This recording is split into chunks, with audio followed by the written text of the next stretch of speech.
Hello dear students, welcome you on my YouTube channel general study preparation. दोस्तों, आज हम बात करेंगे यूपीएससी जून 2021 में पेपर 4 की उसका सिलेबस क्या है और क्या क्या कंटेंट आपको उसके लिए पढ़ने चाहिए। तो इसको हम थॉरली आज समझने की कोशिश करेंगे। होप सो कि आपको ये सारी चीजें अच्छी तरह से क्लियर हो जाए। तो इसमें सबसे पहले देखिए, आप जो हमारा सिलेबस है वो इस तरह से रहेगा इंडियन इकोनॉमी का। ठीक है, इसमें इकोनॉमी के अंदर पेपर 4 की बात करूंगा और इसमें भी ये जो सिलेबस है वो 4 पार्ट्स में डिवाइडेड है। A part, B part, C part और डी पार्ट। ए पार्ट में हमारे पास इकोनॉमी ऑफ इंडिया वाला है, ठीक है।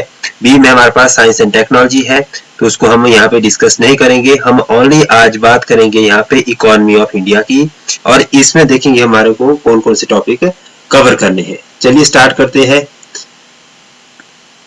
पर उससे पहले मैं आपको इतना बताना चाहता हूं कि अगर आपने अभी तक हमारे चैनल को सब्सक्राइब नहीं किया तो सब्सक्राइब कर दीजिएगा, और साथ ही साथ अगर आप ऑनलाइन प्लेटफॉर्म में हमारे साथ जुड़ना चाहते हैं तो उसके लिए आपको प्ले स्टोर में जाके हमारी एप्लीकेशन को डाउनलोड करना पड़ेगा, जिसका नाम है Gurukulam coaching institute. Gurukulam coaching institute, इस नाम से आपको प्ले स्टोर पे एप्लीकेशन मिल जाएगी हमारी, तो आप उसको भी इंस्टॉल कर सकते हैं। और डेली जितने भी हमारा स्टडी मटेरियल और लाइव लेक्चर्स वगैरह आते रहते हैं तो उसको भी आप अटेंड कर सकते हैं। चलिए स्टार्ट करते हैं। Economy of India. देखिए, इकोनॉमी ऑफ इंडिया से हमारा क्या तात्पर्य है कि भारत की अर्थव्यवस्था के क्या क्या बेसिक कंपोनेंट है और किस तरह की भारतीय अर्थव्यवस्था है, और यहाँ की जो गवर्नेंस है और यहाँ की जो स्टेट और सेंटर की जो पॉलिसीज है या प्रोसीजर है वो किस तरह के है, उन सब चीजों को देखने की और समझने की हम यहाँ पे कोशिश करते हैं। और साथ ही साथ इकोनॉमी में हम ये भी देखने की कोशिश करते हैं कि जो एक पर्टिकुलर कंट्री की इकोनॉमी है वो रीजनली कहाँ पर स्टैंड करती है, यानी कि क्या वो इंटरनेशनल इकोनॉमी है या क्या वो क्लोज्ड इकोनॉमी है, या कि उसका बाहर के देशों के साथ किसी भी तरह का लेन देन नहीं है। तो इन सारी चीजों को इसमें हम पढ़ने की कोशिश करते हैं। बट आज मैं कोई आपको लेक्चर देने वाला नहीं हूं, मैं आज आपको ओनली सिलेबस बताने वाला हूं। तो पहला जो टॉपिक रहेगा basic concept of national income, यानी कि जो बेसिक कॉन्सेप्ट है कि नेशनल इनकम को मेजर कैसे किया जाता है उसके, जैसे कि जीडीपी हो गया हमारे पास, एनएनपी हो गया, नेशनल नेट नेशनल इनकम होगी हमारे पास, ठीक है, जीएनपी हो गया, ठीक है। इसी तरह से हमारे पास एनपी है, net national product etcetera.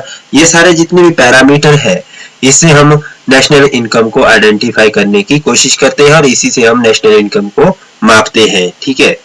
Next हमारे पास जो टॉपिक है, दूसरा टॉपिक है आपको पढ़ना है, that is India's price policy and national income की, यानी कि जो प्राइस पॉलिसी है इंडिया की, ठीक है, कंट्री को रन करने के लिए, इन्फ्लेशन को कंट्रोल करने के लिए, डिफ्लेशन को कंट्रोल करने के लिए, तो वो कैसे किस तरह की प्राइस पॉलिसीज अडॉप्ट की है, ठीक है।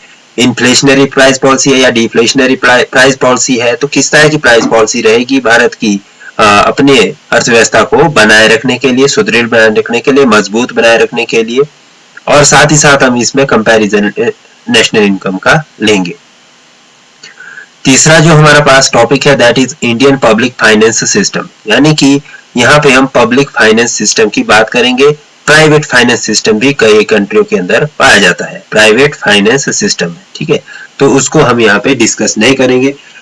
पब्लिक फाइनेंस का मतलब है कि यहाँ पे सरकारी तंत्र का ज्यादा प्रभाव है, ठीक है। भारतीय अर्थव्यवस्था में सरकारी तंत्र का बहुत ज्यादा प्रभाव है, ठीक है। यहाँ पर जितने भी 5 ईयर प्लान है या कोई पॉलिसी का निर्माण करना है, या आप बात करते हैं अगर जैसे कि यहाँ पे भारत में किसी भी तरह की आपकी लॉन्ग टर्म जो प्रोजेक्ट होते हैं वो बिना गवर्नमेंट की हेल्प के कंप्लीट नहीं होते, तो उसमें ज्यादातर गवर्नमेंट का रोल रहता है, ठीक है। बजट बनाना, उसके लिए उसकी फाइनेंसिंग करना, तो government play a crucial role to the development of Indian economy. So we also have to study the public finance system of the Indian economy. Fourth है हमारे पास Indian budget and fiscal system, यानी कि जो भारतीय अर्थव्यवस्था का budget है, ठीक है, और उसका जो फिस्कल सिस्टम है, ठीक है, यानी कि वित्तीय जो इसका ढांचा है वो किस तरह का है, किस तरह की यहाँ की जो पॉलिसीज रहती है सरकार की, तो वो भी आपको बड़े डिटेल में पढ़ने की जरूरत है।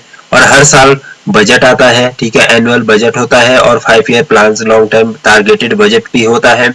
तो उसको भी हमें समझना है। लॉन्ग टर्म पर्सपेक्टिव से हमें ये देखना होता है कि जो करंट गवर्नमेंट ने बजट दिया है उसमें क्या लूप होल्स है और किस तरह से वो एक इकोनॉमी को डेवलपमेंट करने के लिए जरूरी है, ठीक है। तो इस तरह से ये हमने समझ ली 4 टॉपिक। 5वां टॉपिक है जो आपका नेक्स्ट टॉपिक रहेगा, that is economic planning. Economic planning ये बहुत इंपॉर्टेंट होता है अर्थव्यवस्था को मजबूत बनाने के लिए। इसमें क्या है, 5 ईयर के लिए प्लानिंग की जाती है भारत में और 1951 से लेकर अभी तक लगातार प्लानिंग हो चुकी है, 12 बार प्लानिंग हो चुकी है और ये 13वीं प्लानिंग चली है, ठीक है। तो हालांकि इसका कोई थर्ड 5 ईयर प्लान के नाम से ऐसा कोई डॉक्यूमेंट नहीं आया अभी तक, बट ये जो देखे आप तो जो 12th 5 ईयर प्लान था वो 2017 में खत्म हो जाना था, ठीक है। तो 17 से अब 22 तक का जो ये प्लानिंग चला है, प्लानिंग इरा चला है, that is also going on और इसमें भी बहुत सारे प्रोजेक्ट को फाइनेंस किया गया है गवर्नमेंट के द्वारा और अलग अलग तरह की प्लानिंग की गई है। 2022 में बहुत सारे टारगेट गवर्नमेंट को अचीव करने हैं। नेक्स्ट हमारे पास जो टॉपिक है that is Indian agriculture and related issue, यानी कि जो भारतीय कृषि है, क्योंकि भारत एक ऐसा है कृषि प्रधान देश है, तो इसमें भारतीय कृषि की व्यवस्था के ऊपर भी बातचीत करनी होती है। और यहाँ पर जो कृषि को किस तरह का मॉडल बनाया गया है, क्या वो टेक्निकल है, मॉडर्न है, या उसमें जो हमारे पास साइंस को इसका कोलैबोरेशन किया गया है या नहीं किया गया, टेक्नोलॉजी का कोलैबोरेशन किया गया है एग्रीकल्चर के साथ कि नहीं किया गया, और उसके साथ ही अदर रिलेटेड इशू क्या क्या आते हैं, जैसे कि अभी रिसेंट में हमारे पास एमएसपी और अदर ऑर्डिनेंस जो निकाले हैं अभी गवर्नमेंट ने, उसके बारे में भी हम इसमें गहन चर्चा करेंगे जब इसका लेक्चर होगा। बट आज हमें क्या समझने की जरूरत है, आज हमें समझने की जरूरत है Indian agriculture and related issue. बहुत सारे इश्यूज रहते हैं भारतीय कृषि के कि ये तो मानसून पे डिपेंड करती है ज्यादातर, ठीक है, तो इसलिए इसके पॉइंट ऑफ व्यू से भी इसको थोड़ा सा अलग तरीके से देखा जाता है। तो इसमें यूपीएससी में आपको बहुत डिटेल्स में समझने की जरूरत पड़ती है, तो उसको हम समझेंगे बट आज नहीं समझेंगे, ठीक है।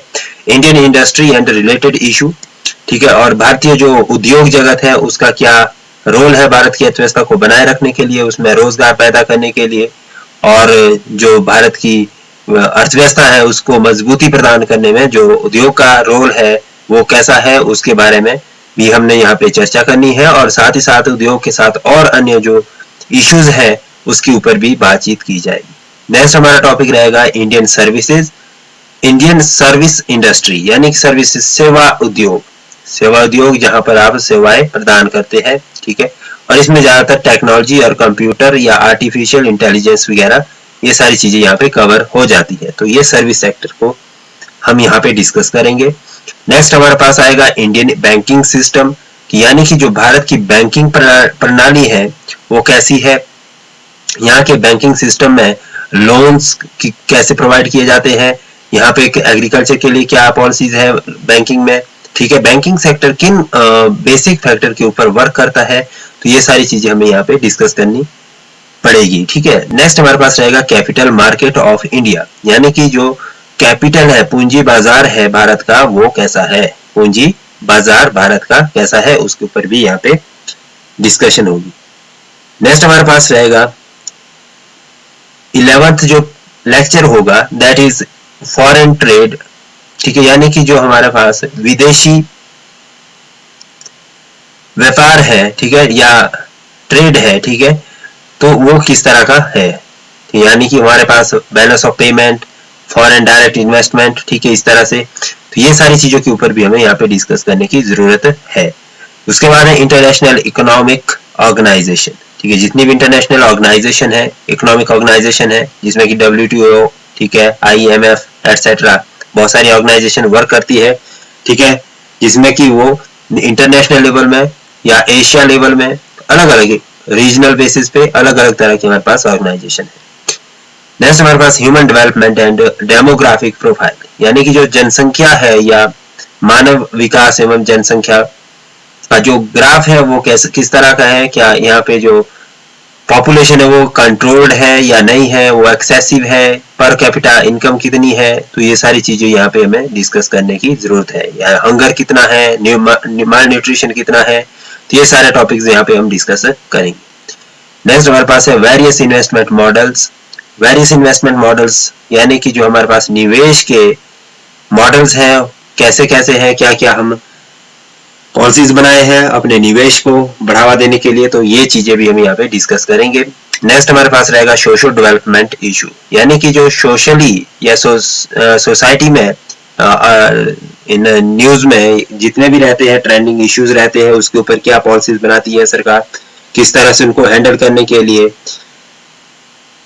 एक्टिविटी की जाती है गवर्नमेंट के द्वारा, वो सारी चीजें हम यहाँ पे डेफिनेटली डिस्कस करेंगे। तो दोस्तों ये था आज का हमारा इंडियन इकोनॉमी का सिलेबस, और नेक्स्ट ऑनवर्ड मंडे से हम इसकी क्लासेस कंटिन्यू करेंगे। होप सो कि आप इन क्लासेस को ज्वाइन करेंगे। अगर ज्वाइन करना है आपको तो आपको कुछ नहीं करना, आपको सिंपल अपना नाम और नंबर इस नंबर पे फॉरवर्ड कर देना है। It is also WhatsApp number, ठीक है।